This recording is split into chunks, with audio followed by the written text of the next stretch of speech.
Hello, bonjour. Aujourd'hui, on va parler de Meghan Markle. On va parler des problèmes que la duchesse rencontre avec sa famille. Donc, on dit toujours que Meghan Markle est à la base des problèmes que rencontre la famille royale en ce moment, c'est-à-dire à la base des problèmes que le prince Harry a avec son frère William, et que à cause d'elle, la famille serait éclatée et que l'entente ne serait plus au beau fixe, au rendez-vous entre les deux frères et même avec Charles. Et prends pour exemple la relation que Meghan Markle a avec sa propre famille à elle, c'est-à-dire le fait que son père soit venu la dénoncer à la télé, que ses frères ont dit des trucs méchants sur elle, et le fait qu'elle sera la base de l'éclatement de sa propre famille à elle, ce qui me semble étrange. D'après eux, elle leur aurait tourné le dos. Alors à cela, je vais me baser sur des faits qui ont été reportés dans la presse. Ce que je veux dire, c'est que si Meghan Markle est à la base de l'éclatement de sa famille et a ghosté, comme il dit, sa famille, comment se fait-il que les frères entre eux, c'est-à-dire Samantha et son petit frère, ne s'entendent pas? Est-ce que c'est Meghan qui est venue mettre la zizanie entre leur relation, sachant que quand Meghan est née, ils étaient déjà adolescents. L'une avait 16 ans, l'autre avait 14 ans.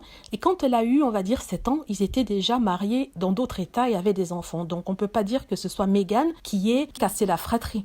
Parce que quand Meghan est arrivée à Samantha Markle, elle avait 16 ans, mais son père s'occupait un peu plus de Meghan que des autres enfants. En même temps, le père a plusieurs petits-enfants, dont 2 qu'il n'a jamais vus. Vous vous rendez compte, ces petits-enfants-là ont près de 38 ans, la trentaine, 38, 39. Toute sa vie, il n'a jamais rencontré ces petits-enfants-là. Pourtant, on accuse Meghan d'être à la base de l'éclatement de la famille. Deuxièmement, la mère de Samantha Markle a dit que son mari la battait, qu'il était agressif avec elle et qu'elle a dû d'ailleurs prendre ses 2 fils et s'enfuir afin que Thomas Markle ne puisse pas les élever. En plus de ça, la fille même de Samantha Markle a accusé sa mère de l'avoir maltraitée quand elle était petite. Ça encore, c'est la faute bien sûr de Meghan. Ça veut dire qu'elle ne s'occupait pas d'elle quand elle était petite. Les relations entre elles étaient tellement mal que la fille a dû aller s'installer avec sa grand-mère, c'est-à-dire la mère de Samantha Markle. Donc on accuse Meghan d'avoir éclaté la famille alors qu'à la base il y avait des problèmes déjà dans la famille. Des problèmes qui n'ont rien à voir avec Meghan parce que Meghan avait déjà quitté la famille depuis longtemps.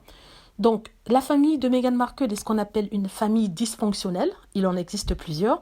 À un certain degré, la famille royale est aussi dysfonctionnelle parce qu'une famille royale dans laquelle il y a des gens qui font des tentatives de suicide, il y a des gens qui divorcent, des gens qui se trompent, ce n'est pas une famille ordinaire non plus. Donc non, Meghan n'est pas à la base des problèmes entre les familles. Elle ne fait que partie de cette famille-là. Elle a essayé de s'éloigner de sa propre famille pour ne pas être aspirée dans leur drama. Elle voulait faire quelque chose de sa vie. Elle ne voulait pas se retrouver comme Samantha Markle à ne rien faire de sa vie ou alors son frère au chômage à fumer des joints. Donc pour ça je lui dis kudos. Si les gens n'étaient pas trop haineux envers Meghan Markle, si ça avait été une autre actrice, je suis sûre que les gens auraient applaudi sa volonté de s'en sortir, de se libérer du carcan et aussi du drama familial afin de faire quelque chose de sa vie. Voilà, c'est tout simplement ce que je voulais dire.